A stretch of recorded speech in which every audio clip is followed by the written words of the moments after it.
you were on tour, I guess, last year with both Lynyrd Skynyrd and Bad Company. That must have been like everyday Christmas for you guys. It was awesome. We weren't even supposed to be on the road. We were home writing for an album, and then we got a phone call and said that we were offered the tour. And we said, look, you know, I know we're supposed to be writing for this album right now, but we cannot turn this down. This is, you know, a once-in-a-lifetime opportunity to go tour with these bands. And it was an honor they asked us. So we did it, and it was awesome. Those guys, you learn a lot from watching those guys play and just the way they act and how they present themselves. And it was fun. But you did share a stage before with Lynyrd Skynyrd, I know. But have you been on tour with Bad Company? No, we that was the first time. Yeah, that was the first time, and man, to be able to finish our show and then watch Paul Rodgers come on and sing with Bad Company every night, you know, watch those dudes play, and then watch Lynyrd Skynyrd every night. It was pretty crazy, man. You know, it's for a bunch of dudes, you know, in their late 20s, it was pretty amazing.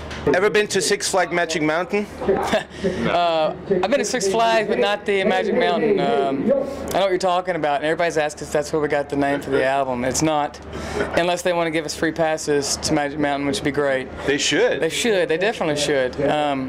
Make some Blackstone Cherry ride there. Yes, that would be great. Aerosmith has a ride, so I don't know why we couldn't. No, I've never been there. Never been there. I need to go though. Have you been to the Fiesta del Fuego, or ever been to Cuba at all? No. The closest we've been to Cuba was Key West, and then we went to the southernmost point, which was like, what was it, 80 some odd miles or something. We've been like 80 miles away from Cuba. Close enough. Close enough to feel the heat. Please tell us the story behind Remember Me. That my grandfather had been very ill, and Joe Barresi, who produced the album, came down to Kentucky on a Sunday night. My grandfather actually ended up passing away that morning on the Sunday, and Wednesday was the funeral. So we rehearsed Monday and Tuesday, and we started a little later so I could go to the visitation.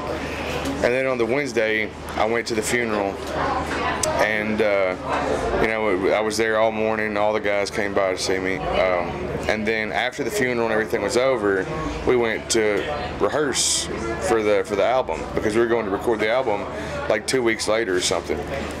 So we're sitting down there, and I don't know, I had the guitar tuned kind of funny, and I started playing the part on the beginning, the pretty part. And like, we wrote that song in about 15 minutes, and we wrote those lyrics in what, about 5 minutes? Yeah. It just kind of, you know, a tribute to my grandpa, really. Wow, so close to the production then. Well, we weren't supposed to write any more songs. Like all the songs were picked for the album, and we wrote that song, and everybody fell in love with it, so we recorded it.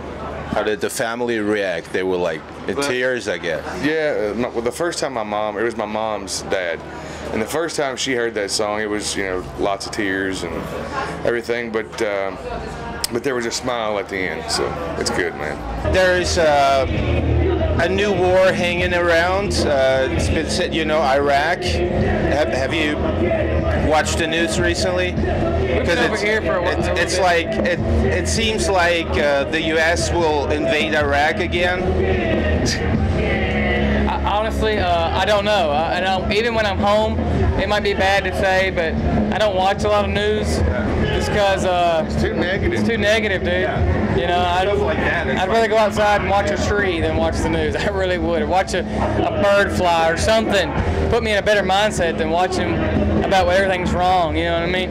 We want the best for our military. Don't get us wrong, but you know, it's just too negative, dude. Too negative. Hey y'all, what's up? It's Chris. This is Ben from Blackstone Cherry. You're hanging with MULATSCHAG TV, the only TV you need.